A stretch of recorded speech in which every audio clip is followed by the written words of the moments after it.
নমস্কার বন্ধুরা, আমার চ্যানেলে স্বাগত। আমি একটা দুর্দান্ত রেসিপি নিয়ে এসেছি। আজকে এই শীতের দিনেতে আমি আজকে তৈরি করব মূলো শাক ভাজা। অনেকে অনেক রকমভাবে করেন, আজকে আমি খুব সহজ পদ্ধতিতে দেখাচ্ছি। প্রথমে মূলো শাকের পাতাগুলোকে আমি নিয়েছি এবং সেটাকে নুন দিয়ে ভালো করে চটকে রেখে দেব। আর ছোট ছোট করে বেগুন কেটে নিয়েছি। কালো বেগুনটা দিলে কিন্তু খুবই টেস্ট হয়। এখন কালো বেগুনটা কিন্তু খেতেও খুব ভালো হয়। নুন হলুদ দিয়ে ভেজে আমি তুলে রেখে দেবো। এরকম ঢাকা দিয়ে বেগুনটাকে আমি ভেজে নিচ্ছি, তাতে সেদ্ধও হয়ে যাবে এবং খেতেও খুব ভালো হয়।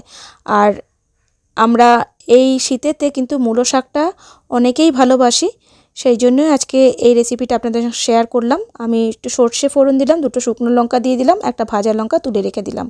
আর দেখুন কতটা নরম হয়ে গেছে। সামান্য একটা কাঁচা লঙ্কা দিয়ে দিলাম আর সামান্য হলুদ দিয়ে দিলাম। নুন কিন্তু আমি একদমই দেব না, যেহেতু নুন দিয়ে আমি চটকে রেখে দিয়েছিলাম। সামান্য একটু জলের ছিটে দিয়ে ভালো করে আমি এটাকে আবার ঢেকে রেখে দেব।